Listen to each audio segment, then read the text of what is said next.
Good morning, good afternoon, and good night, everybody, and welcome to the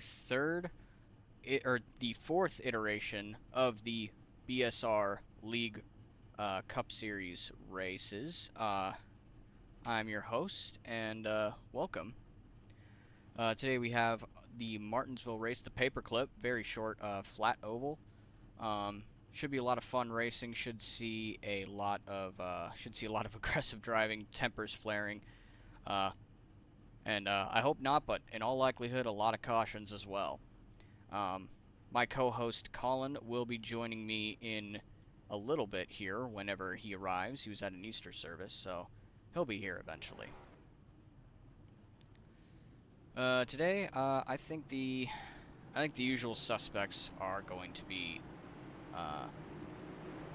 competing for the win. Isaac Treese, Roland Collette, Shane Parrish, Alan Duggar, Nicholas Godsey, the usual guys out here, especially at short tracks. Godsey, I think, has a great advantage, and he will be doing his job, driver of the number 8, and find out exactly what he has in the tank here. I think that he's going to be the one to keep an eye on to see where he finishes. I think if anyone can take the crown away from Alan Duggar, it's going to be either him or Shane Parrish today. And we're coming around for the final lap. You can see Alan Duggar and Shane Parrish are lined up and they're ready to go. Who can blame them? This is the paperclip, this is Martinsville, this is short track racing, everybody. This is going to be one hell of a fun race.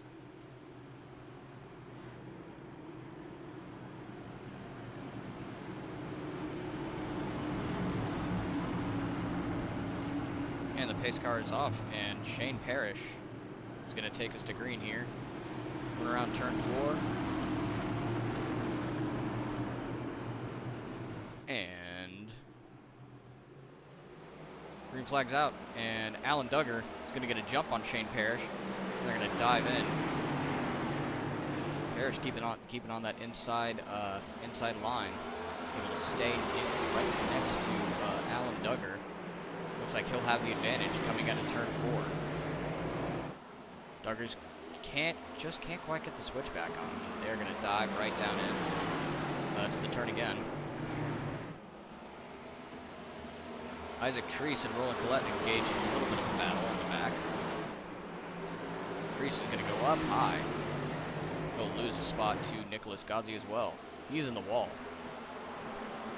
So far, not a great start from Isaac Treese, but there's still plenty of time to get it together. Paul Danino is on the inside of Treese, and we'll move him up the track just a little bit. Now we're back. Roger Shelton putting the bumper to Isaac Treese now. Treese is just falling like a domino. This doesn't look good for him at all. Shane Parrish, meanwhile, just leading this race, and like so many before, he has led a lot of laps before. Remains to be seen how he's going to handle pit strategy this time around. He's had 2 mistakes in the last few races, speeding on pit road last night and the night prior at Phoenix. He had wheel damage and had to work his way back up to the front. Looks like a bit of a distant memory today, though, as he steps out to a huge lead over Alan Duggar in that 12 car.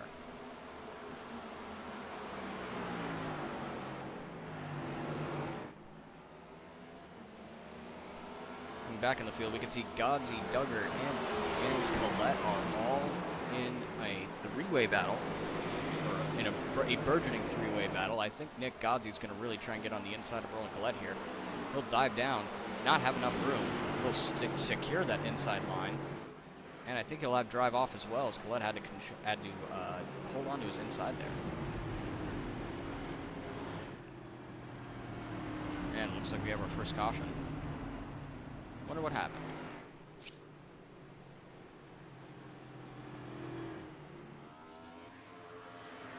Looks like Gus Otero may have been involved in that. Just a light spin up.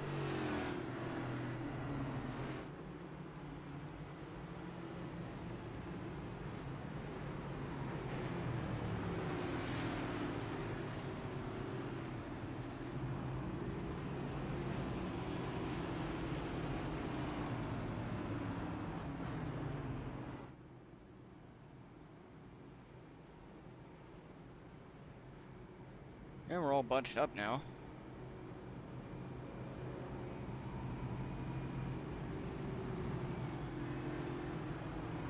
I don't think there's going to really be any takers on pit road today. Or, not today, but right now, under this yellow flag here. It's way too early in the race. We're on lap 9. I don't really see anything major happening.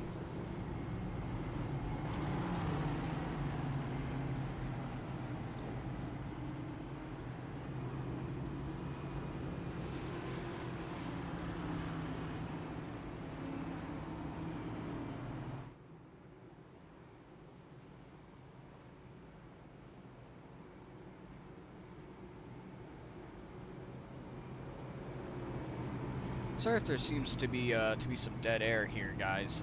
Just missing a partner in the booth. But don't worry. As I mentioned before, he's at a Easter service, and he'll be back soon. He'll be back hopefully pretty soon, and we can get back to the kind of regularly scheduled sort of banter that we have. Again, this is Martinsville Raceway, so famous for its tight racing and. On iRacing, at least famous for its cautions. Lots of them. We're going to see lane choice here. Colette's going to still take the high side, while Alan Duggar is going to take the low side.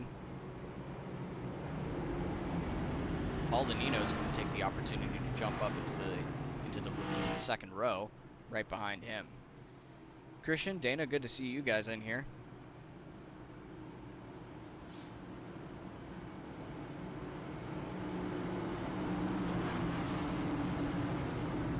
And pace car is now off. We're getting ready to come back to green here.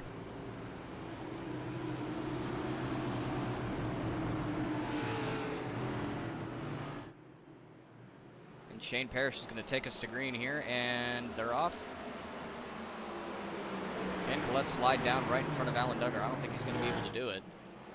Not on this run, not on this turn anyways. He'll get the drive off though. Let's see what he has. He'll clear him. Oh, he went up way too high though. Oh, boy. Is that going to... Oh, Danino's loose. Danino's loose. Oh, they're wrecking out back. Isaac Treese is involved. Joe Francis, I think, is involved. Billy Brickley involved as well. Huge pileup. Shelton, Otero, Ed Ryan. Oh, boy.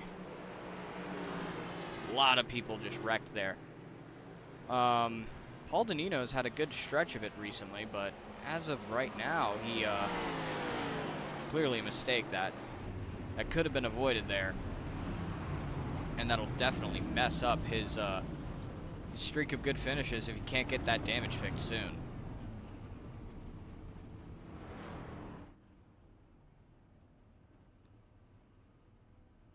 Christian, thank you for that air purifier, and looks like we're all stopped on the front stretch. I wonder what is happening.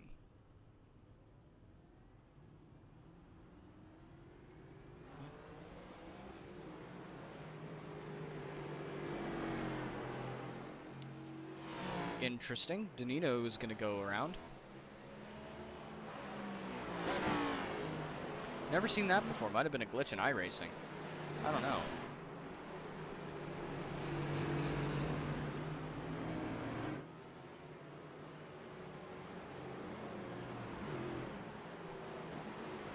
Looks like we're going to start bunching up under caution again. That was weird. I really wish I could explain that to everybody, but I really can't. I wish I could, Christian. I have no control over what happens during this race. Just like you, I am a simple spectator. Can't imagine Brandon Sanders, though, race control was very happy.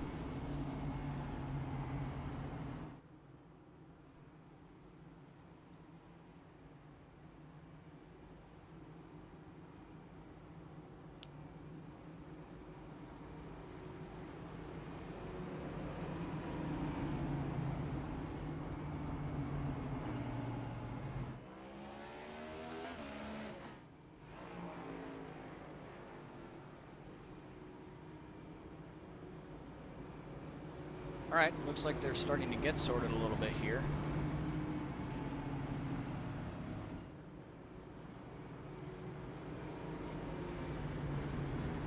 A little bit of confusion to start that during that last caution there. We're on lap 16 of, I believe, 250. I think 250. We will see, though.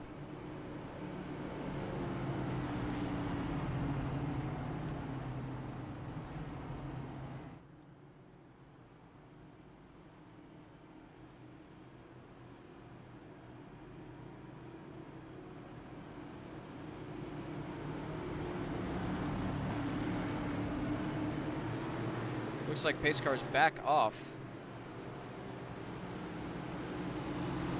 Well, Christian, I'm Elliot. I'm the guy with the nasally and weird annoying voice as Shane Parrish takes us to green. With Shane Paul in tow. Behind him, on the outside is Roland Collette. Looks like Paul's gonna get a really nice run off the turn. Yeah, I'm Elliot. The other guy with the good voice is Colin. He's my kind of helper guy. Well, I guess not helper. We do the broadcast together, but yeah, you got Elliot right now. Colin will be with us hopefully shortly. And we can see as they start to settle in, Duggar loses a couple spots on the outside line. And it looks like Nick Godsey's going to take that spot away from him and be in third. Duggar falls to 5th place. Shane Paul making his appearance and his presence known, now up in 2nd place. Always a threat. Very good oval racer. No, Dana. Brandon is currently doing race control, so he, in a sense, he's hiding. But this race is going to be a lot more intense than last one because it's so much more bunched up together and a lot less space to operate.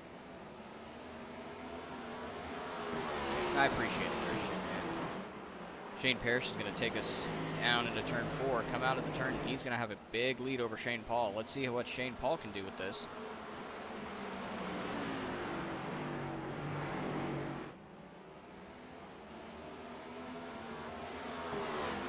Coming back through the field, looks like Nicholas Godsey going to try and make a move, or at least start to try and make a move on Roland Collette. Alan Duggar's not letting him go. He'll have the drive off of the turn. Godsey's got to make his move now on the inside of Collette. We'll get up close to him. Very talented short track racer, Nicholas Godsey, in that number 8 machine. He's going to run that lane lower. He's doing really, really well staying on that bumper of Roland Collette. He just has to find a way past him. I'm sure he will at some point. Godsey can keep it clean tonight. He's going to be a huge threat throughout the whole rest of this race.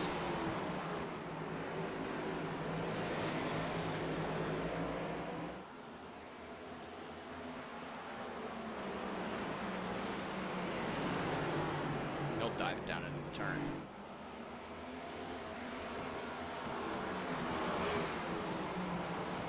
On the back of the field, a little bit of damage done to the 00 and the number 72 of Johnny Michalczyk. I think I said that right. God, I hope so. Gus Otero, Roger Shelton, Billy Brickley. All in a bit of a four-way battle. Otero trying to find his way around Michalczyk. Oh, and around goes Brickley off the bumper of Roger Shelton, I think that was, and that's going to bring out our next caution, I believe.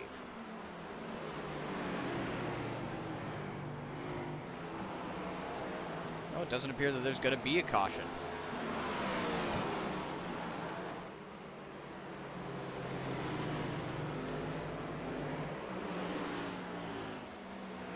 Otero's still working on the bumper of Michalczyk.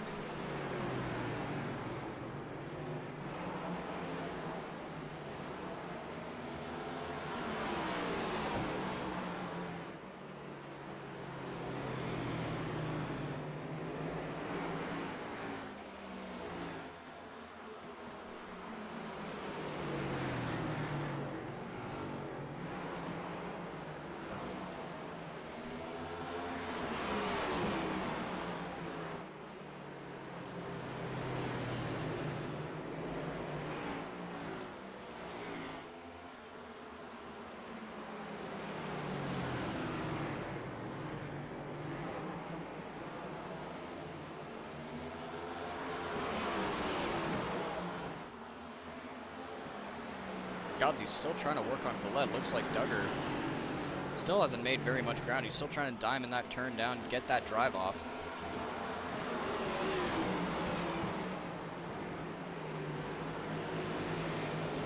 Wonder how he's saving tires in this state.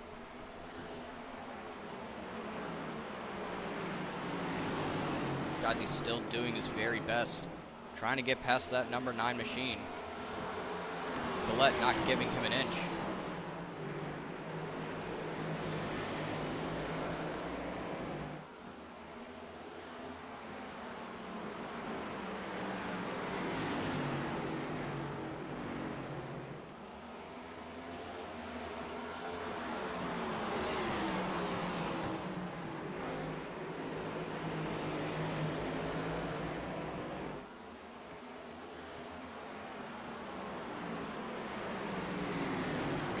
Turn. Godsey's still not able to take Colette. Colette's doing a great job, and they're looking like they're going to catch Shane Paul now. We have a Shane Parrish, Shane Paul, 2 Shane P's up in the 1 and 2 spot. I just realized that. I don't know if you've realized that as the viewers, but yeah, no, we have 2 Shane P's right now in P1 and 2.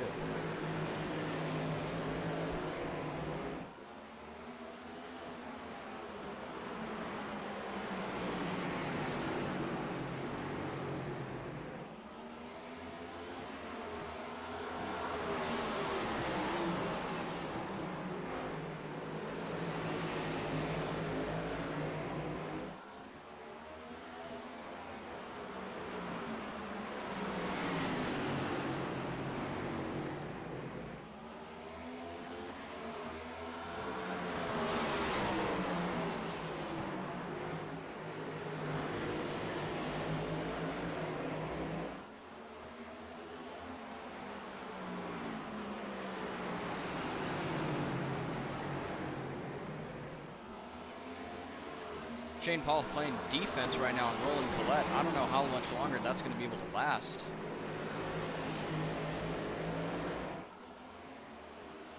Colette's still saying, is he going to be able to get on the inside here? Doesn't look like it. Paul's going to have that drive off. Intense 3-way battle right now.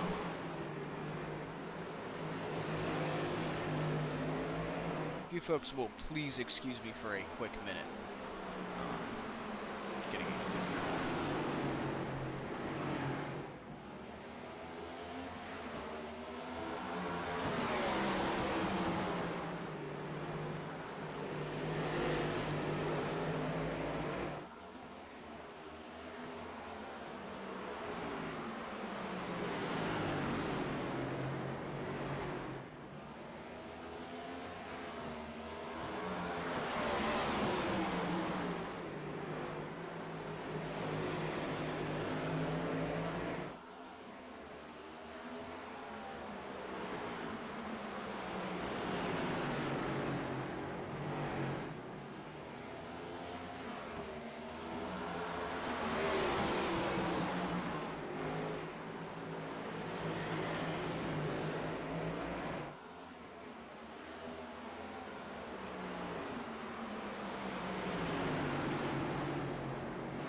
Apologies for that, everybody.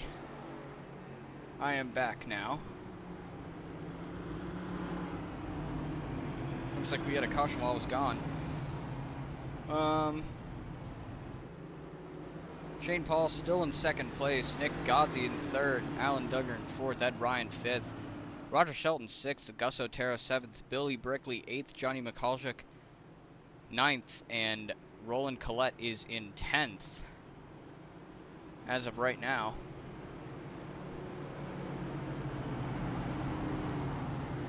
Colin. Good afternoon, Elliot.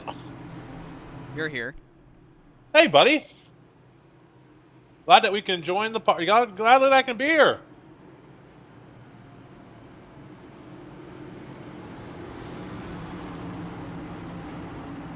Were you calling while I was gone?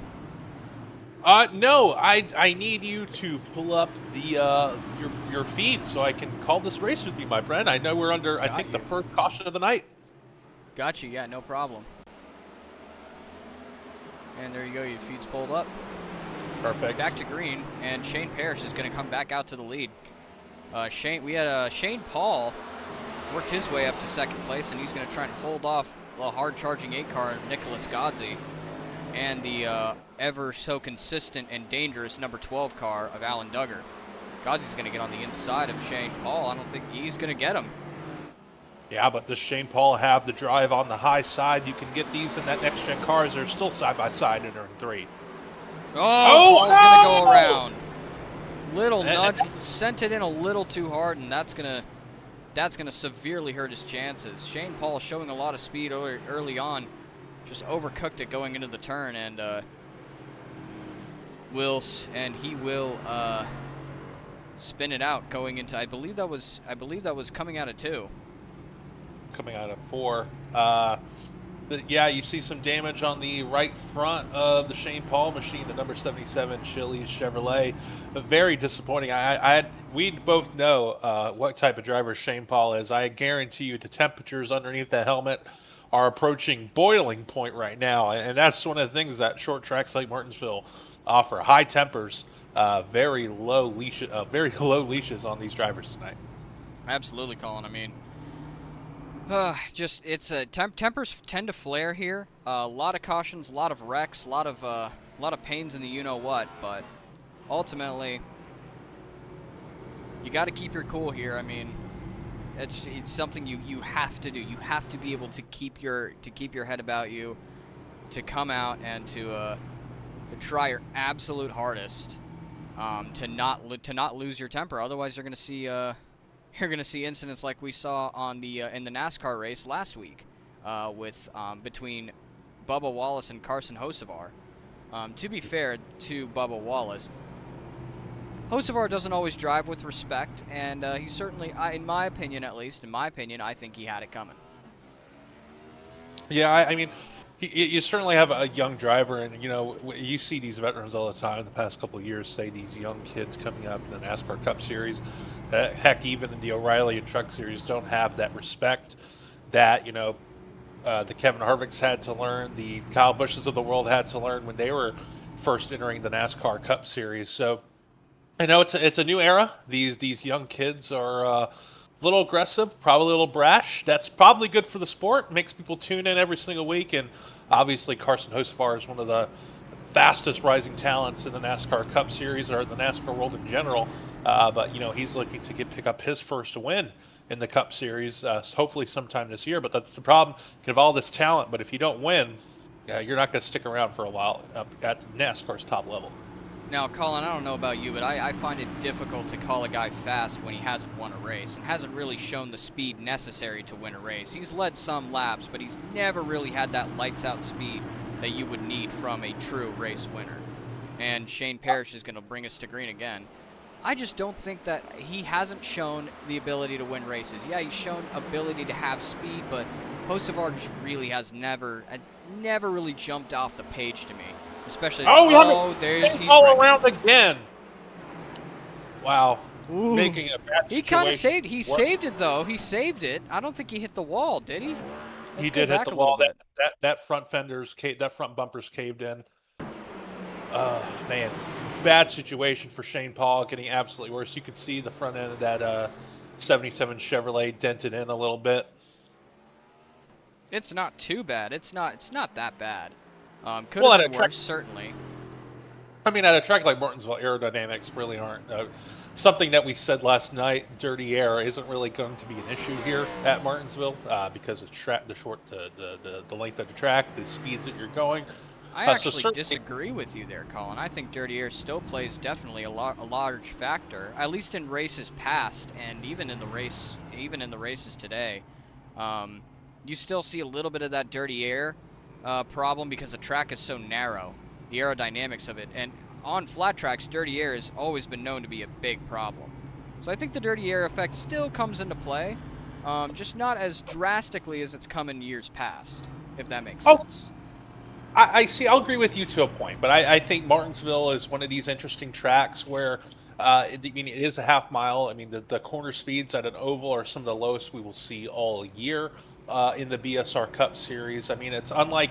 I mean, you're going to see a real juxtaposition from this week at Martinsville versus what we're going to see next week at Bristol, where I think dirty air is going to be more of a factor, considering the high corner speed, especially considering completing laps at a faster clip than you hear at Martinsville, about 5 seconds faster at Bristol compared to Martinsville. So, I mean, I think as long as there's no engine damage on that 77, I think he'll be fine for the most of the race. Will he get up there, contend with Parrish, Godsey, or Duggar? Maybe. I think the chances are slim, but can he finish maybe with a top 5? Absolutely think he can. As he'll take the outside and jump a couple rows. He'll start the third from the outside. So obviously this is probably great for him, making some positions up on the caution. Yeah, I think we'll definitely be able to see him. Excuse me. I think we'll definitely be able to see him get another crack at it. I mean, Martinsville is the type of track where, as you said, aerodynamics don't matter that much, or as much as like most other tracks, even though the track is narrow and flat. Shane Parrish is going to take us back to green yet again. I really do believe, to my core, that dirty air does matter here, not as much as other tracks. Oh boy. Yeah, Shane Paul is not happy right now. He's beating the back bumper off of the 18 of Ed Ryan. If there is anyone you don't want behind you right now, it is absolutely that 77 of Shane Paul. He's still outside working Roger Shelton right now as he goes down the backstretch into 3. Now I want to take a minute and circle back to Nicholas Godsey. I mean, he's always had a penchant for being fast at short tracks, and today's no exception. He's running close to Shane Parrish, the other Shane P, and he's showing a lot of speed here. I really do think that out of all the tracks to win at, Martinsville, New Hampshire, even Gateway is going to be Nicholas Godsey's best shots to win races because he's so good at these short tracks. Reminds me a lot of Ryan Preece a little bit, short track specialist. Yeah, Ryan Preece, the 2012 NASCAR Whelen Modified Tour Series champion. I'm looking at Godsey's line. He's able to wrap the bottom of sorry, I can't really talk right now. I had a lot of sugar, got a lot of candy on Easter Sunday. I hope everyone had a great Easter Sunday. But it looks like Godsey is able to wrap the bottom a lot better than Shane Parrish is right now, and that's obviously going to help him in the tire department, also in the lap time department if this race goes on to a longer run. So look for Godsey to pick up the pace as the run goes on. Man, I had a lot of sugar today. A lot of sugar. I am amped up, dude. I am one of those kids from. Shelton's gonna get loose. Shelton's almost around. He's able to save it though. I can't imagine Roger Shelton's gonna be too happy about that. I think Shane Paul is out here. He's driving really, really hard. Yeah, Shane Paul is able to get around him though. Able to rebound to a top 5. Does he have the speed? So he gets a little tight coming out of turn 4. I think. See, that's one of the things about Martinsville that really is interesting to me is that Shane, he's probably one of the more emotional drivers, and I'm not saying that in a bad way. He wears his emotions on his sleeve. If you think you have a temper, you have not been on the wrong end of Shane Paul. in your life. That's I'll leave it at that. But him driving angry allows probably he's pushing his car to his absolute limit. So that may be good right now. I mean, currently sitting in top 5. But if this run gets onto a green flag run, we get to lap 100, 120. That may hurt him in the long run. So he needs to back it down a little bit, save the stuff, anticipate a long green flag run, and just sort of just get calm and collected, trying to rebound from early struggles in this race. Yeah, absolutely. You can see Isaac Treese start to pull away there from that 77. He's been doing really, really well. Especially in the last race, he really came out of nowhere to take that second place spot, and on a very good pit strategy call, and had the pace to back it up. Looks like Godsey's closed the gap a little bit on Shane Parrish. Is it possible to board Godsey real quick? Huh? Is it possible to go on board with Nicholas Godsey? All you must do is ask, and that's Shane Parrish. Yeah, we see Nick Godsey downshifting into 3. He looks like he's diamonding the corner a little bit, trying to get a better run off turn 4, making his straightaways as long as possible as he's trying to track down Shane Parrish. Holding a pretty wheel, I gotta say. Looks like his line is a little bit better than Shane Parrish, but like Darlington last year, Martinsville is technically a one-groove racetrack. You want to be on the bottom to make up any sort of ground, and catching Shane Parrish is one thing, passing is another. And since it is Martinsville, Elliott, I wouldn't put it past Nick Godsey to use the chrome horn to get around Shane Parrish. I wouldn't put it past him either. I've raced with Nick Godsey quite a bit on these short tracks, especially at Martinsville. I was in an Xfinity league with him, and I actually finished second place. And so having first-hand experience that Nicholas Godsey is able to drive these tracks, I can certainly say he looks faster than he's ever has been at any of these short tracks. He looks like an absolute missile, and he is on the back bumper of Shane Parrish, looking to take that lead away.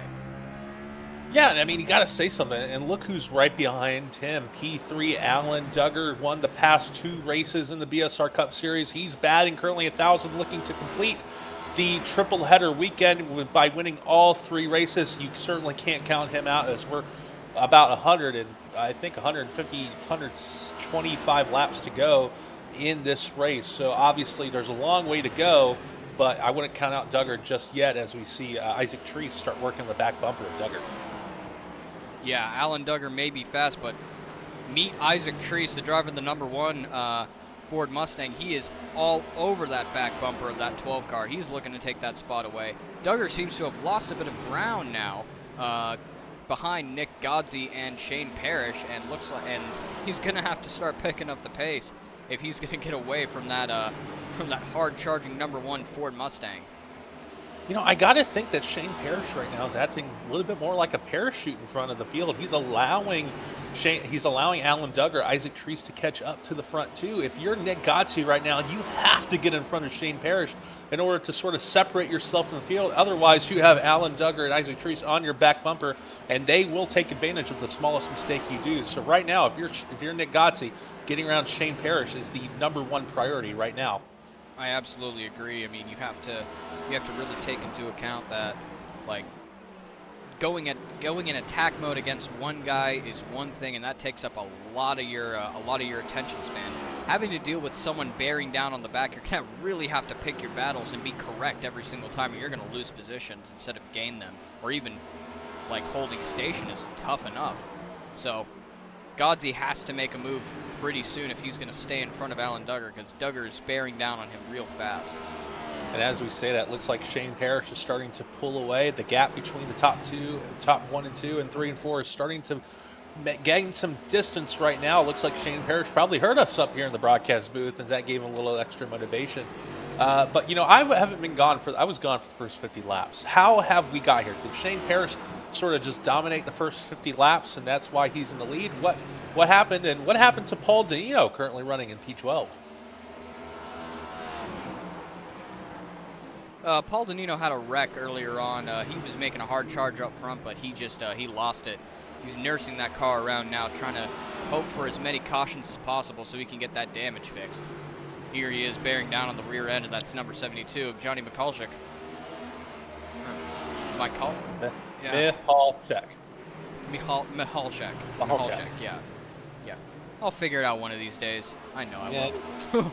Gus Otero's also on the... this is the type of situation, actually, that I want to point out that I think Nick Gozzi wants to avoid, is having essentially running a train like this. The margin for error is so low, you could lose positions and even worse, wreck. Absolutely. I mean, the thing is that as each lap goes by, the braking point gets a little deeper and a little deeper. You're trying to gain every single tenth out of your race car that you possibly can, and that sort of can lead to mistakes. So as we're completing lap 87 this time by, as Isaac Treese is there, he's there out of the back bumper of Alan Duggar. We'll see if Treese can get P3 from Duggar momentarily. As you said before, it's one thing to catch him, it's another thing to pass him. He's going to try and diamond that corner, get that drive off. We'll see how it works out for him here. He's going to have to take a couple laps to do it, but I think that he can do it. He is right there. Incredibly talented young man in that number 1 car, bearing down hard on the reigning winner of the last 2 races. See, and that's the thing about these next-gen cars compared to the O'Reilly cars and the Truck Series cars with the gearing that makes them separate. You can essentially miss a corner here at Martinsville, downshift into a lower gear, and sort of just you keep on the back bumper of a guy's car, and allowing you to downshift makes that high line an option if needed. So you can gain a lot more momentum off the top side than we've seen, with the Gen 6 car, with the O'Reilly car, or the Truck Series car. So it's very interesting to see different types of driving strategies of each driver here tonight, but everyone so far preferring the bottom. But once we get to lap 150, 200, as we approach lap 250, which will be the end of the scheduled distance of our race, you're going to see a lot of drivers use a lot of different lines as the race progresses. Is it 250? I thought Brandon said 200. I thought NIS is 250. It's halfway. That's what I thought earlier on, but I believe Brandon in the chat said 200 laps. Yeah, you said 200 laps, I guess. We'll see. We'll see, I suppose.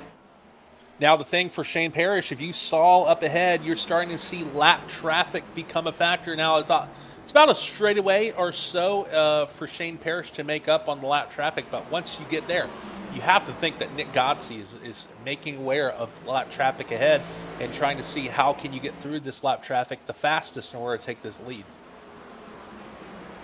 Yeah, absolutely. As we can see, the gap between P2 and P3 has grown substantially. Nick Gozzi and Shane Parrish have set sail, and Nick Gozzi's really trying to make use of that extra space and try and catch Shane Parrish. He just can't do it, though. He has given it all he's got. Shane Parrish putting on a dominant performance right now in that number 66 Ford Mustang. Ford looking really good today. And what a great performance by Shane Parrish. Yesterday at Darlington, he was probably one of the fastest, if not the fastest car.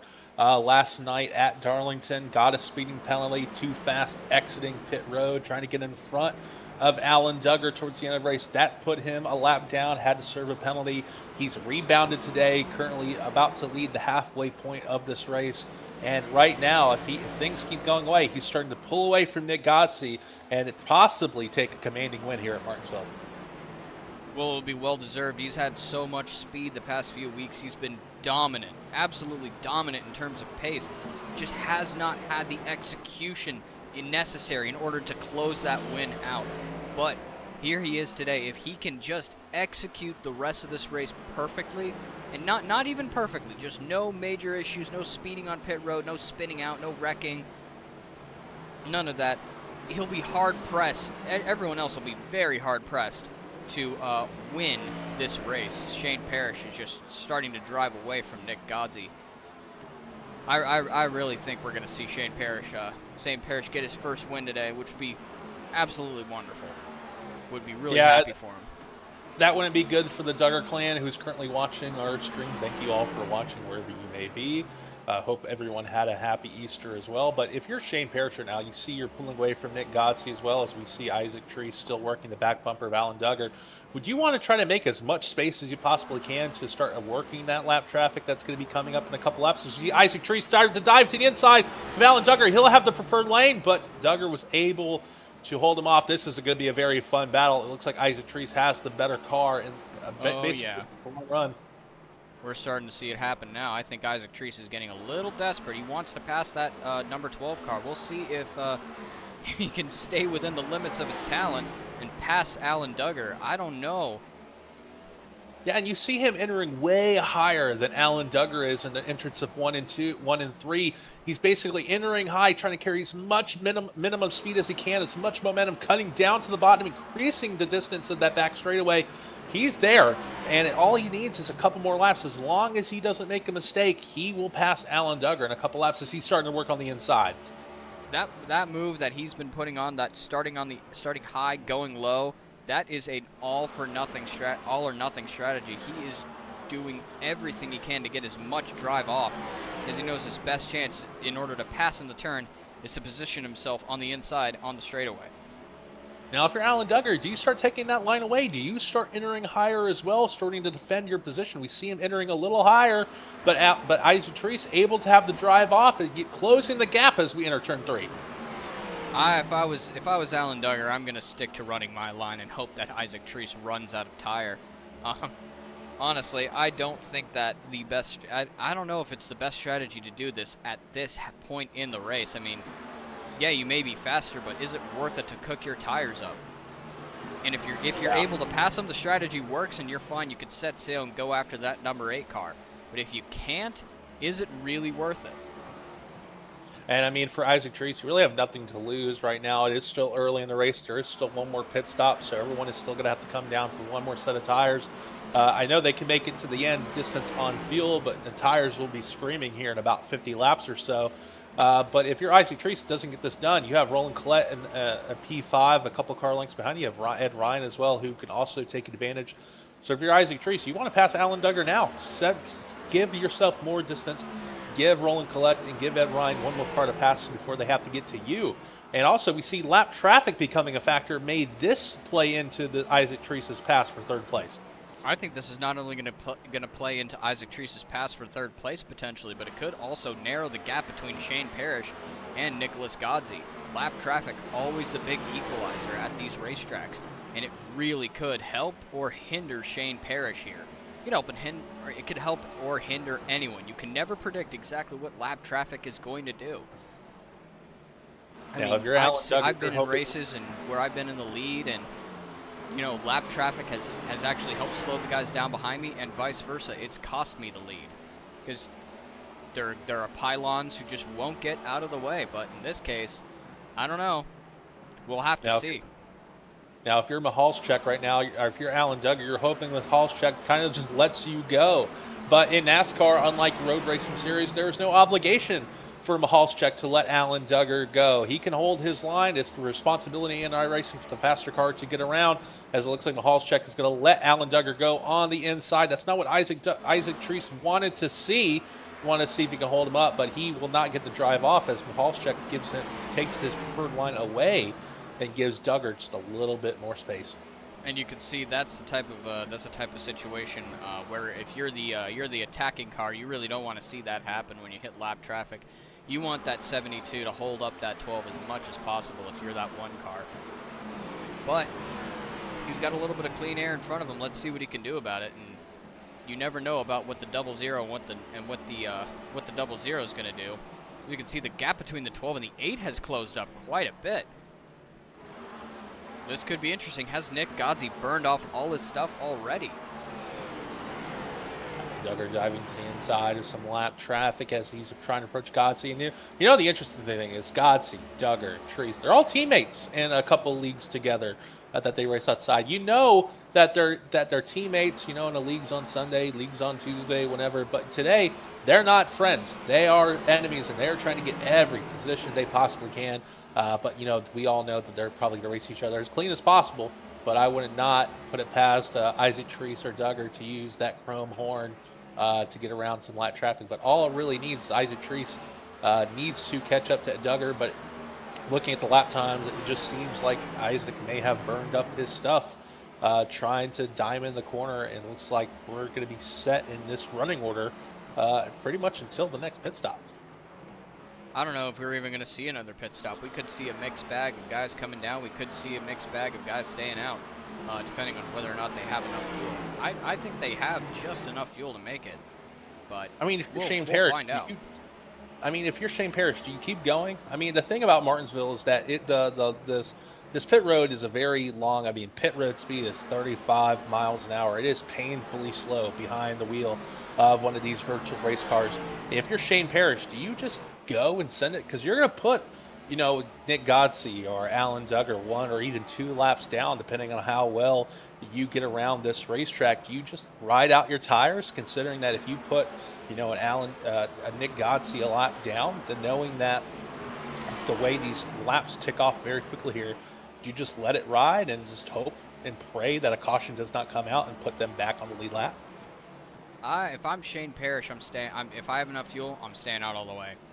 You put guys enough laps down, there's a caution that comes out. Guess what? They're all stuck a lap down, and you get to pit for free without losing any positions. They'll have to take the wave around, and you'll be out front with fresh tires, with clean air, with everything you need in order to win this race. I'm staying out if I have enough fuel. And one sad note, Shane Paul, it looks like he has retired from the session tonight. He, obviously a fast race car, got caught up in 2 accidents around the lap 50 mark, lap 75. He brought out one of our only cautions for incident today. Certainly he looks to rebound next week at Bristol. Well, I want to turn our attention over to our viewers. How are you guys feeling about this race so far? How does it look to you guys? Are we having fun right now in the virtual stands? Hopefully you haven't drank too much for us saying dirty air.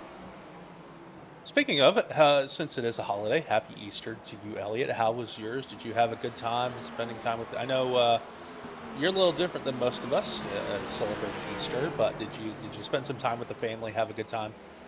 No. This is just another Sunday for me. My church celebrates Easter on the Julian calendar, so this year my Easter is a week after.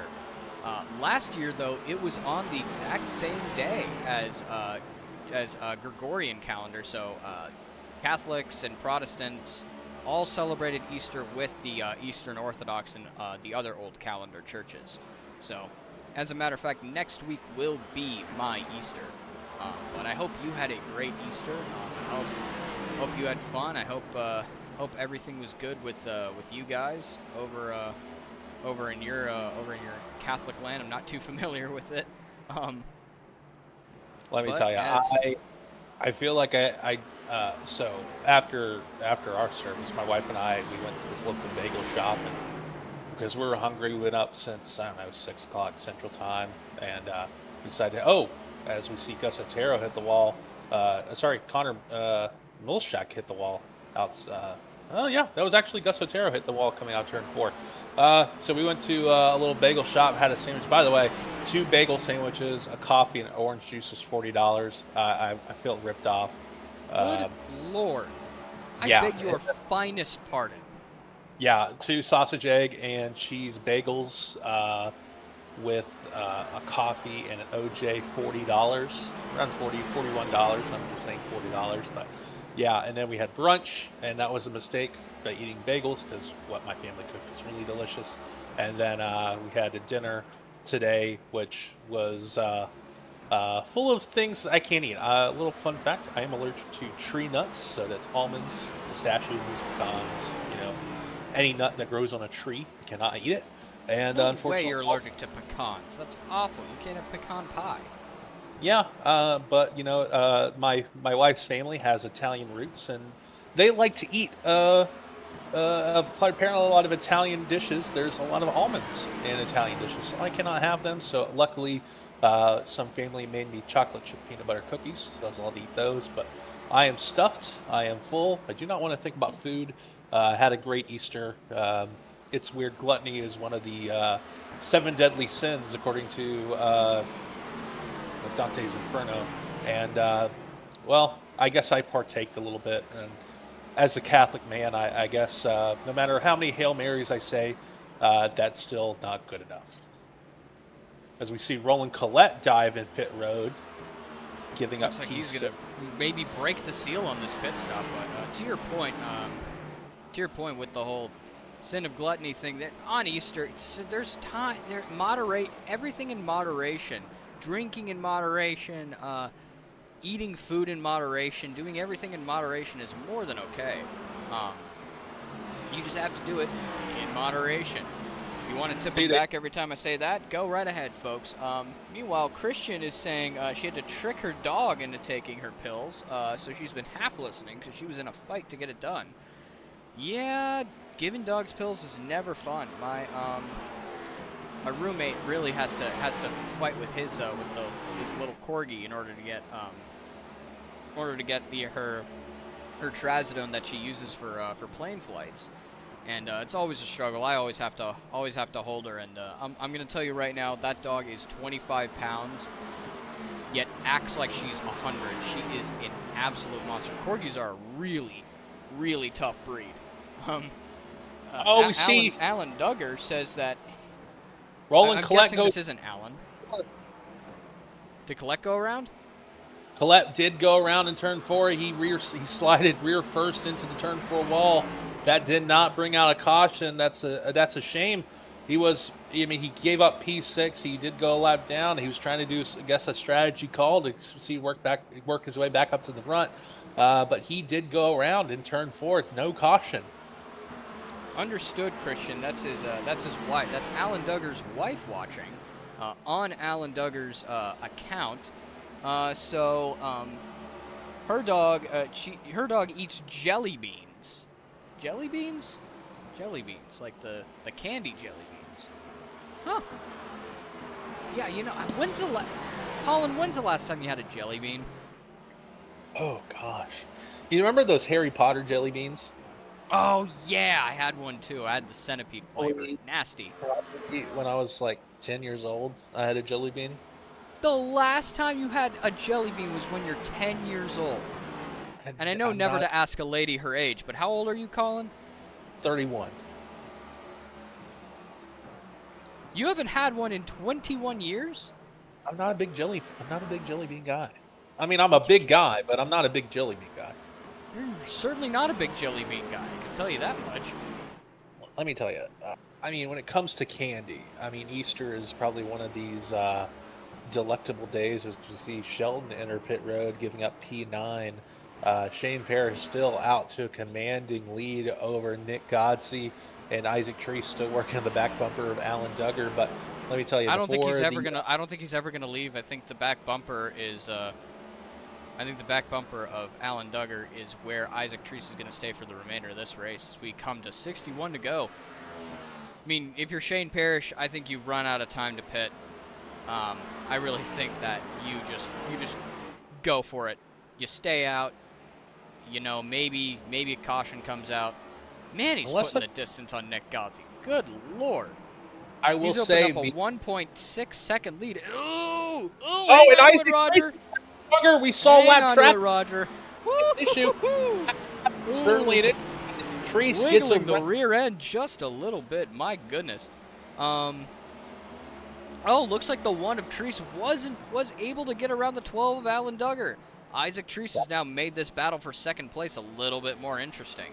And he's going to start trying to bear down on the rear end of that number 8 car of Nicholas Godsey. But does Isaac Treese have anything left? We saw what he had to do to get around Alan Duggar. It did not work. He was content with riding around, hoping that Alan Duggar was able to make a mistake. Does he have enough left in those tires to get around Nick Godsey and challenge Shane Parrish for the lead? We'll see, but Alan Duggar is still right there on the back bumper, and we still have lap traffic with Paul Danino ahead. Can this be a little situation, both Treese using lap traffic to get around Duggar? Can he do the same thing, getting around Nick Godsey? And if you're Shane Parrish, I don't know if Danino's going to be that nice to any of them. I think Danino's going to probably hold them up here, just by the way that he drives. No corners given. Whoa, big wiggle from the number 1 car coming out of that last turn. And if you're everything he has for these last 46 laps. And if you're Shane Parrish right now, you're looking in that mirror, you see Nick Godsey getting smaller and smaller and smaller in the rear view window, and that is a great sign for Shane Parrish as he continues commanding lead. But right now, the fight for P2 is on as Alan Duggar is there. Duggar's going to slide underneath. I don't know. They're I think no, not. I think Treese has absolutely fried his tires. I don't think he has much left. Oh, And around goes Collette. Is that going to be a caution? Caution's out. Isaac Treese is saved, and Nick Godsey is going to make another run at Shane Parrish. Wow. If you're Parrish, that is something you did not want to see. You hoped this race was going to finish out under green. You basically had this race in control. Now everyone is going to be on the same tires, and it's basically 50 laps shootout to the end. We're going to see tempers flaring. It is going to be a wild short track Sunday night. I think it also depends on who's going to get on and off pit road first. I think Shane Parrish has it made, but what about these three behind him?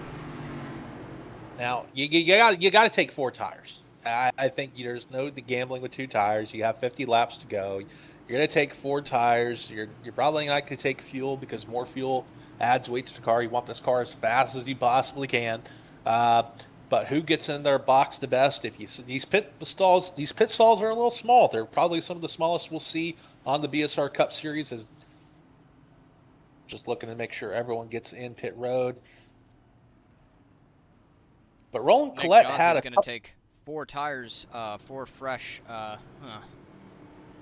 Give me a random tire brand since we're not sponsored by any tires. Give me a random tire brand, the most random you can think of. We've used Hoosier, Firestone, Falcon, Michelin. Hankook. Give me a random. 4 fresh Hankook Racing Cup tires, and I don't think they make racing tires. we're gonna give it to Arco Fuel today. Okay, that's fine. Speaking of Martinsville, when's the last time you had a hot dog? By the way, last time I had a hot dog was actually last week. I bought a hot dog. I bought some hot dogs in. Actually, no. It was last. When was the last? It was last Thursday at work. I bought some Wiener Schnitzel. I have had the pleasure of eating a Martinsville hot dog. I gotta say, son of a. So a little fun fact. I cover short track racing. I work for frontstretch.com. I've done some work for Flow Racing. I still do. And I had the pleasure of attending a super late model race here at Martinsville Speedway around 2022. And let me tell you, I ate my weight in hot dogs. It was ugly. I think I had 10 Martinsville hot dogs throughout the entire weekend. They say a hot dog takes about 30 minutes off your life. It was, about 300 minutes taken off my life. It was worth it. A lot of mixed opinions on those Martinsville hot dogs. You ate 10 of them. I assume you think they were good. Well, Duggar's staying out, I guess, on 2 tires. This is going to be interesting. Duggar's going to lead the field to green. Ed Ryan losing a lot of positions on that start. He's now on the outside.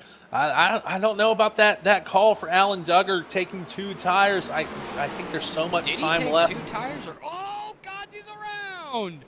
He'll be in the wall. Is that going to bring out a caution? Yes, it will. Wow, Nick Godsey, unable to keep a handle on it, and he'll bring it around. An unfortunate end to such a brilliant day he was putting together. I don't know if he's going to be able to make it back up to the front. Now, if you're Alan Duggar, this is exactly what you want to see. This is probably the gamble that he took with 2 tires. Hopefully cautions breed cautions and laps get taken off the board. But, I mean, if this race went 50 so laps to the end, I wouldn't know about that strategy call. I'd prefer 4 fresh tires over 2 fresh tires. Yeah, I would prefer 4 over 2, but... So what do I know about tire gambles?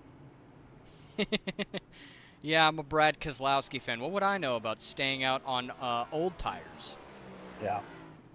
We always run long, man, and it rarely works out.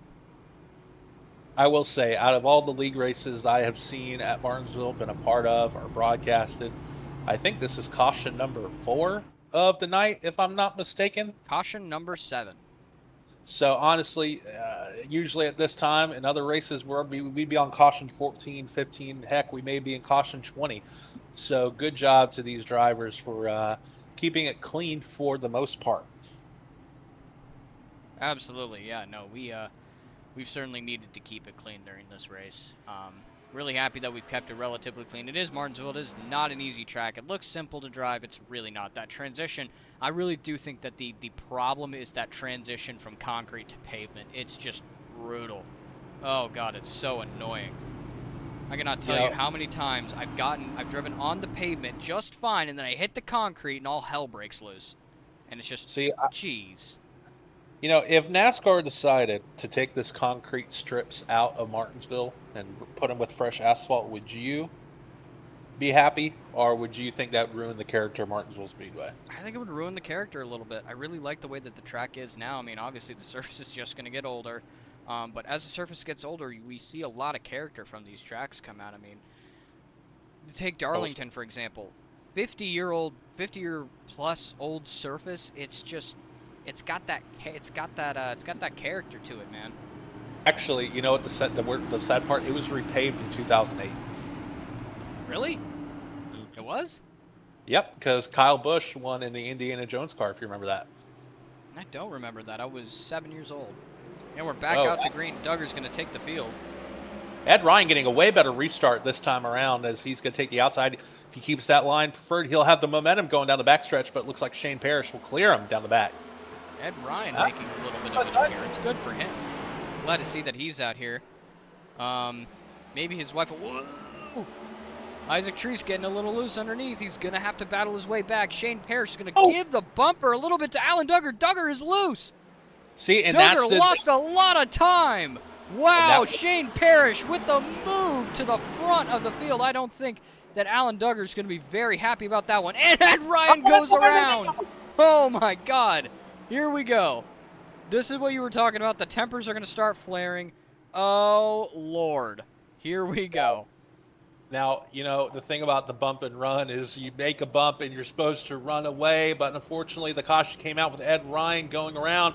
If you're Shane Parrish, if you're Alan Duggar, do you start outside front row, or do you start behind Shane Parrish and give him all the anxiety taking that restart? I think you take the inside. It's not necessarily to give the anxiety to Shane Parrish, but in my opinion, what we've seen most of today is that top lane just does not roll. That top lane just does not roll as well as that bottom lane. You need to be able to hold that bottom lane. It's just going to roll better on restarts. That's just how it is at this racetrack. I think if you're Duggar, you go bottom. And obviously Paul Danino gets his lap back as well. He's now on the lead lap again, trying to rebound from early struggles in this race. Also, Brickley, Ed Ryan taking pit stops to fix their damage. Hopefully Ed Ryan gets his damage fixed. He had a fast car. He probably could have gotten a top 3 finish today if everything worked out, but he has a lot of work to do and not enough laps to get it done. Christian is riling Dana up, saying to get him, Dana. Did you see what that guy just did to your baby? Yikes, because this is yeah, if I was Shane Parrish, I would run. I'm less afraid of what Dana's going to do to me and more about what Alan Duggar himself is going to do to me if he catches me. I'm Shane Parrish. I am foot to the floor, running away as fast as I can. During this caution, Elliot, I was looking at some baseball scores, and I've noticed that you and I Don't tell me. Both took really bad losses today. It's the B team. It's the B team. The So, B team. Your We Giants, lost. the We Mets got 5-2, swept by the frickin' B team, man. and the Orioles Unbelievable. the Orioles dropped to the Pirates 8-2. Really not a great day for the orange and black crew, huh? Yeah, if your colors are orange and black, you did not win today. But hey, we're going to get a restart. We'll talk about some sports later. I know college basketball's national championships tomorrow. That's going to be very exciting. And we're back off, and Shane Parrish is going to take that green flag. He'll get a great jump on Isaac Treese. Isaac Treese is now going to try and fight on that outside line. Look who's back into the fray. It's Nick Godsey. Let's see what he's going to be able to do with his newfound track position and a fresh slate. Oh, Shelton gets absolutely rammed by Ed Ryan. Yikes. That's going to bring out another caution. or not. It's not going to bring out another caution because I lied and I assumed. Assumptions make a you-know-what out of you and me. I mean, and Duggar and Treese are still locked in a huge battle. I think Treese is going to have that advantage. Look at him. He has the drive off. He's going to... Oh, yeah. Treese is not letting Duggar out of his sight. He wants that spot badly.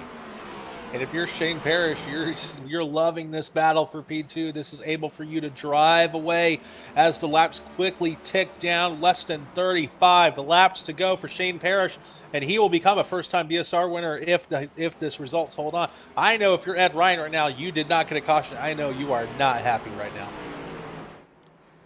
Yeah, but I mean, your car's junk anyways. I'm not really sure a caution would have helped matters. You pile drive a guy in a situation like that. You know your day is done, especially when we're on lap 167. That one was for you, Nick Godsey, when you watch this later. Here comes Shane Parrish driving right down inside, and he's going to take a huge lead on that number 12 car. That number 12 car has got a lot of ground to make up. Yeah, and let's focus on this battle for P3. Isaac Treese on the outside, Nick Godsey on the inside, trying to fight for this podium finish. Alan Duggar still holding strong on 2 tires, but the battle right now is for P3. Treese and Godsey is probably the most interesting battle on the racetrack right now.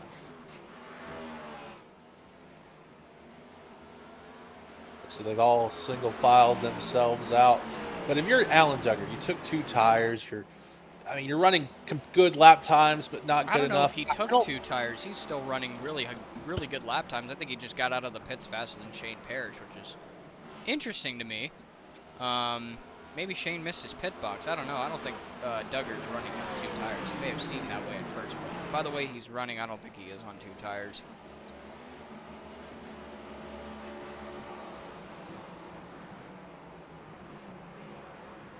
Sort of cooled off.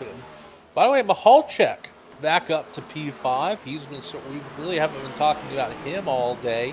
Nice to see him get back up to a P5. Brickley up to P6. Otero up to P7. But if you're Paul Dino, you're back on the lead lap, P8. So nice to see those drivers rebound. Looking for solid finishes. We're under 28 laps to go. Is there anything Alan Duggar, Nick Godsey, Isaac Treese can do to catch the 66 Mustang of Shane Parrish? Barring a mistake, I really don't think so. A mistake or a caution, I really don't believe that there's very much anyone else can do in order to catch this number 66. He has just been putting on a clinic of speed today. He's been doing so well. That is just, he has just been so fast. He's been fast in all the other races. Honestly, in my opinion, he's been the fastest car in the last few races. He has been doing so terrifically. And it's been great to see him do it. He just has not had the execution to go along with it. So, I think ultimately you just have to have that execution. That's what Shane Parrish has done today. He's done nothing but execute. Wow, no major mistakes. Wow. Treese is going to move Shelton out of the way. Speaking of Roger Shelton, one of our sponsors today, Tint Solutions, based out of Greenville, South Carolina. If you need tint, if you need any window tint on your car, or maybe any other thing, please contact him if you are in the area. It is great work. And this race is sponsored by Chris Webb, who is not here today, but he will be with us hopefully next Friday. Nick Godsey is now taking the inside on Alan Duggar. Oh, forces Alan Duggar up a little bit. Contact made. If you're Isaac Treese right now, you're like a dog trying to chase like the mailman. You're chomping at the bit. Trying to get... He moved a little up. I don't know. Oh, crossover move from Alan Duggar. He's not going to let this go. But it looks like Godsey's got the space, and he's going to try and drive away here. New P2, Nicholas Godsey in that number 8 machine. Yeah, I honestly think maybe Alan Duggar put the wrong set of hand-cooked tires on, because it seems like he's dropping like a rock, and Isaac Treese is knocking on the door for that P3 podium spot. Looks like I think Isaac Treese has the better car right now, but as we saw in that last long green flag run, it took forever for Isaac Treese to get around Alan Duggar. It took lap traffic in order for Treese to get that position. Can Treese get Duggar's position based on outright speed as we're under 20 laps to go this time by? here we go. We're coming down into the last 21 laps of this race. Alan Duggar really does seem to be dropping like a rock. Isaac Treese is now bearing down. I don't know if he's gonna be able to move him or get in front of him here. He's trying his absolute best. Godsey's just gonna drive away though.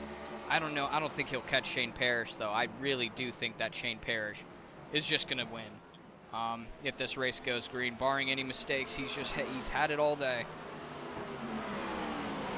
Yeah, exactly. As we see Isaac Treese continuing to work, he's not diamonding the corner as we thought he did. I know that he did that late in a run, trying to use all the good he had left out of the tires. Tires are still pretty good right now. I would still keep trying to work Duggar on the inside as we see Paul Danino trying to go after Brian Brickley for P6. Can Danino get one spot better? I know Billy Brickley. Danino's had some good races. He got a podium finish last night. He got P4 at Phoenix on Friday night. He probably doesn't look like he's going to get a podium finish, but certainly walking away with a top 6 finish, leaving Martinsville, leaving this triple header weekend. Honestly, no driver I think has impressed me more running in the midfield than Paul Danino. You can see Johnny you say his last name. Mahalchek is out running by himself pretty much. Kind of settling into P5. I think he'll take this, and he'll just kind of be chilling. Alan Duggar's, the gap between Duggar and the gap between Godsey's getting bigger, and Isaac Treese is on that rear bumper. I think we could see Isaac Treese pull an aggressive move here. I really think that if anything, he needs to pull an aggressive move in order to pass Duggar, because Duggar's just going to plant himself right in front of him and not move an inch. Look, as the laps wind down, the patience goes a little bit less and less as the race goes down. Your braking points get a little bit later. You're getting on the throttle a little bit quicker as Isaac Treese is all over the back bumper of Alan Duggar. Oh, gets a little loose out of that last turn, out of turn 4. He's going to have to try it again. Those brake rotors glowing on that number 1 Chevrolet of Isaac Treese. Oh, my bad. That is a Toyota of Isaac Treese. My apologies. No, Ford. I can't tell anymore. Not really a little banner. Just look at the back. If it has 3 vertical lines on each side in the back, that's a Ford. Okay. If it looks the best, it's a Ford. See, I'm a Toyota guy, so I kind of prefer Alan Duggar's BSR 12 car, if you think about it. Well, you are entitled to your wrong opinion. Oh, thank you. I appreciate that you and I have to not call each other names about it. I know if this conversation was on Twitter, we'd be making yo mama jokes and with negative connotations. Absolutely, with a lot of cuss words and possibly really mean and inappropriate language. If you want, we can have a fight on Twitter. No, I'm good. No, I'm good. My boss apparently follows my Twitter accounts, and she, I don't want to lose my job. I wouldn't want to lose my job either. Now, with under 10 laps to go, working 8 laps to go this time by, is there anything Isaac Treese can actually do to get around Alan Duggar for this P3 spot? Absolutely, there's something he can do, but he's not going to do it. You don't think he's going to use that horn? I don't think he will. I don't think he will. I think he's trying to pass him cleanly, and in reality, what he needs to do here, if he's going to pass, is lightly move him out of the way and go for it. Bump and run. Not a dump and run, but a bump and run. And remember, the BSR rulebook says you can use that chrome horn as long as you do not intentionally wreck somebody. You are clear for the bump and run as Isaac Treese is getting ever so close to Alan Duggar. He's really good through turns 1 and 2. It seems like Duggar through 3 and 4 is really strong. But how long can this keep up as we're now 6 laps to go this time by? 7 laps to go before the end of the race. But right here, I don't know if Isaac Treese is going to be able to do it. And I don't think that Nick Godsey can possibly catch Shane Parrish. I mean, the gap's just too wide. It's 3 seconds. Yeah, it's now almost 3 seconds now. In my eyes, I think it's pretty much over for Nick Godsey. He will not. I don't think he'll be able to get the win here, barring something crazy happening. Shane Parrish, a dominating performance cruising to a well-deserved victory here at Martinsville. Alan Duggar still locked in a fight with that number 1 car of Isaac Treese. I don't know if Treese can pass him. I don't know if he will pass him.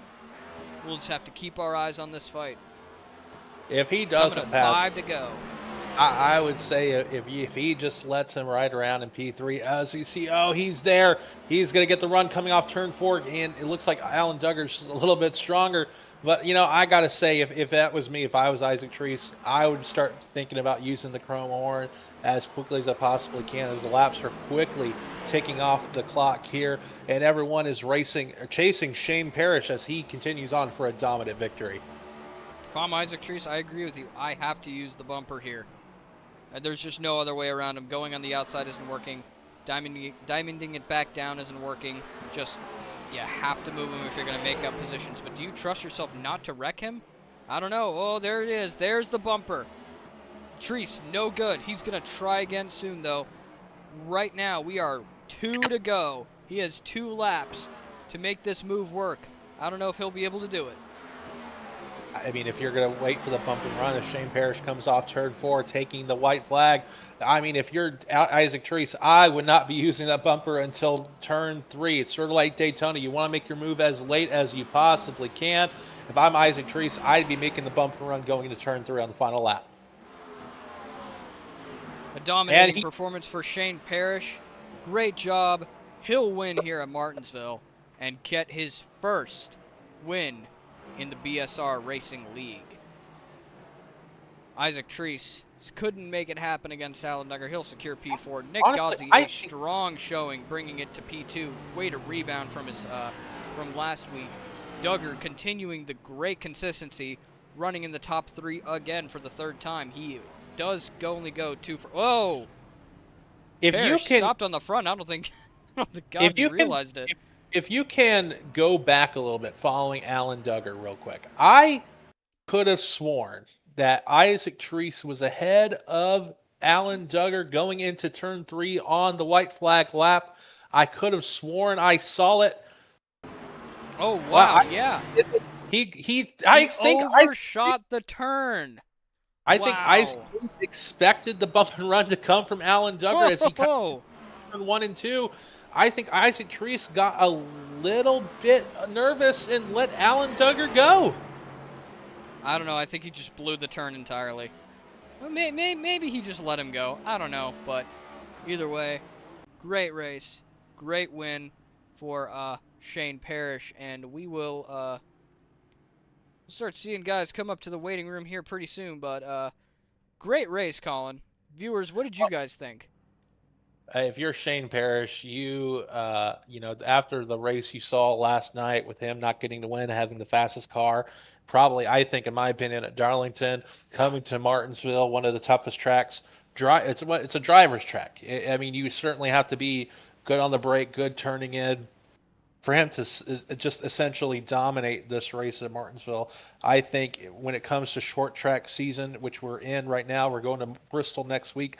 I think Shane Parrish has certainly put him as the favorite for next Friday night at Bristol. Well, I think now is about the perfect time to drag on up our 3rd place finisher, Alan Duggar. Alan, it's Elliot and Colin in the booth. How you doing? I'm doing good. Congrats on the 3rd place finish. You had a pretty intense race there. You had 2 major points that kind of solidified where you finished. The first incident was with Shane Parrish giving you a little bump and run. What happened there? Oh no, he didn't touch me. I drove it into one and I realized that he was coming in way faster than I was, so I moved up the track and just got on the brakes a little too hard and about lost it. Ah, okay.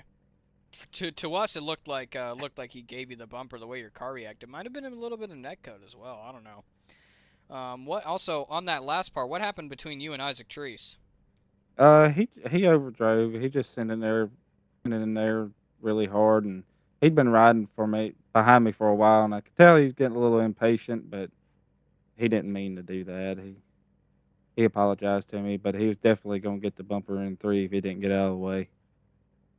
Yeah, I mean, Isaac Treese was certainly working her back bumper for pretty much the better half of the back part of this race. There was two different line strategies. He was sort of entering high and sort of cutting it down low. And from your perspective, what is it like having a driver behind you trying everything you possibly can to get around you and you just can't do it? Well, it's tough when you got somebody right on you like that because you ain't got no time to kind of settle in and relax. So you got to stay on your toes lap after lap. And I really couldn't get the car where I wanted it tonight. I was a little snug to start off the race, and I loosened it up, but it still wasn't enough. But it's it's just tough. Well, you certainly Well, had a good race. You had an average finish of like 1.3 over the past three races. You're certainly solidly the points leader through the first four races of the season. It must feel good. You're going to Bristol next week, where obviously you're strong there. So congratulations on the amazing start you've had to the season. Thank you. before we head out here, is there anyone you want to thank, Alan? Yeah, easy dealing, wheeling tires. Everybody at the BSR, everybody in the league for coming out and having fun. I'd like to thank Central Motorsports, Bar Spar Ranch, uh, Eagle Eye Graphics, and shout out to Shane Parrish for putting on a dominating race tonight. And that's it. All right. Have a good one, Alan. Thank y'all.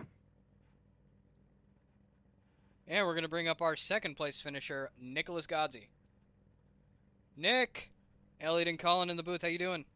Doing great, guys. How y'all doing? Doing fantastic. Great second place for you today, man. Had a little bit of trouble right there in the mid race, but you bounced right back from it. And you showed out really good. What went through your mind during that time? Well, I think I had a little too much rear brake in it coming off the fresh tires. I got up there and got in the marbles, and it just snapped loose on me. Really, the big thing was being able to hold the brake, lock it down, and save it, and mitigate the damage. Luckily, it didn't really tear the car up, so I went in and got 4 fresh ones and got my brakes right and then started charging back towards the front because we had a lot of speed tonight. Is there anything that you could have done to compete with Shane Parrish tonight? Say it again. Was there anything that you could have needed out of your car to compete with Shane Parrish tonight?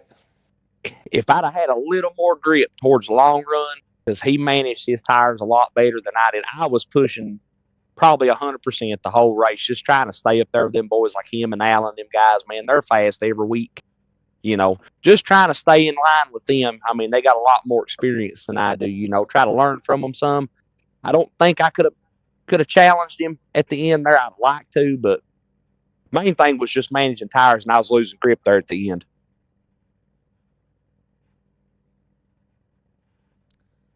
Well, good job to you. On that second place finish, Nick. Before we head out, is there anyone you want to thank?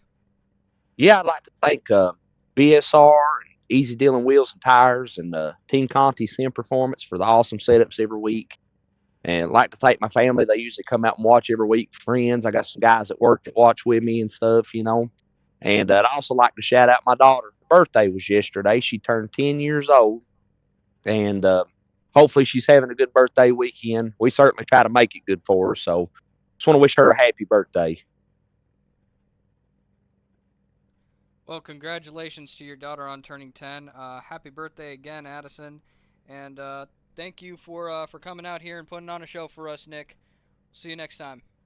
Yeah, man. Love to be here, man. Y'all did an awesome job tonight. Thank you. Thank you. All right. See you. See ya. And now we're going to bring up our first place winner. Shane Parrish, Colin and Elliot in the booth. How you doing? Good. How about you guys? We're doing fine. You really Not as put good it as all you. together. You put it all together today, man. No mistakes. Came out and absolutely dominated on pure pace. How's it feel to finally break through? Feels good because actually at Darlington I made that stupid mistake and sped on pit road, and then I missed pit road because the guy was coming behind me, and I was worried about getting run over, and then I missed the commitment cone. That was a blessing. I'm glad it happened. I picked up so much pace last night and much more fuel for the car, kind of back to where it used to be a couple years ago. That really transferred over here to Bristol. So I'm really starting to get my pace back. So I feel really, really good.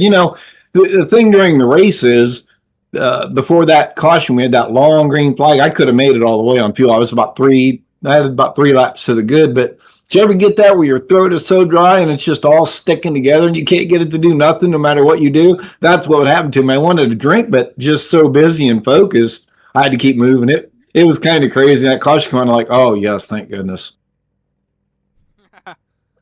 Yes, we thought you weren't gonna like that caution. Turns out you really did like that caution. I didn't want it, but I needed it to take that drink, and I guess I had enough time. I could have just slowed down, a couple tenths for a lap and took that drink, but just didn't want to make any dumb mistakes and cause myself to spin or anything else. So yeah.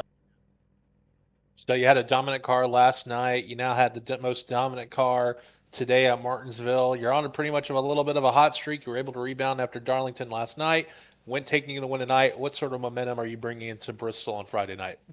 Well, honestly, Bristol is not one of my favorite tracks to race. I've never really had a really good feel on it. I mean, I'm a top 10 car there, but I'm going to put a lot of time in this week. I'm going to, work with my force feedback again, which I haven't been doing, and that's been making me feel a lot better. And I'm going to get out there and, I'm just going to put in a ton of laps and just see if I can get this thing down where I can save the tire and be able to come out with a good finish and not burn that right front off, because I'm notorious for that at Bristol. Well, congratulations on the win, Shane. Way to go. Way to break through. Way to work hard, man. Happy for you up here, and we can't wait to see you next Friday, man. Hey, you guys did a great job. I watched the broadcast last week. Sweet, love it. Did a really good job. Thank Brandon, Alan, and all the admins, and then all the drivers that are in this league that make it what it is. We appreciate it. Anybody out there watching, you want to try out, please let us know, and we'd love to give you a tryout. We'd definitely like to get this field up to 43, and I'm going to start working on that here pretty soon, as long as Brandon will give me the authority. All right, Shane. Good to have you on. Have a good night, man. Have a great night, guys. All right, Colin, you got any takeaways from this? Well, we are now 1/7 through the way of the inaugural BSR Cup season, and I feel like with commanding performances by, Trevor Baxter winning at Daytona, then you saw Alan Duggar win the next few races, and you saw Shane Parrish win tonight at Martinsville. Certainly, I think this championship is wide open, and we have about 19 races to go until the championships. The chase starts, and really we're now back on track with the in real life NASCAR Cup Series season as we go to Bristol. We have Talladega, Kansas as some of the next couple of races. So obviously a lot of different types of tracks for these guys that we're going to be seeing, and we're going to see a lot of different movers and shakers. But obviously I think we've seen the most dominating performance of the season so far with Shane Parrish taking the win at Martinsville. Certainly a fun race for the third place finish between Duggar and Isaac Treese today. But at Bristol, we're going to see a whole new sort of monster. The tempo is going to be a lot quicker than it was tonight at Martinsville, which will lead to a lot more action-packed racing. But also the tempers will be just as short for next Friday. I absolutely agree, but that's going to be it for us tonight here at Martinsville. If you enjoyed this race, please come back out and watch the next one. We're always accepting league applications if you do, in fact, want to race as well. So, with that, we'll bid you adieu, and we'll see you next week. Have a good night.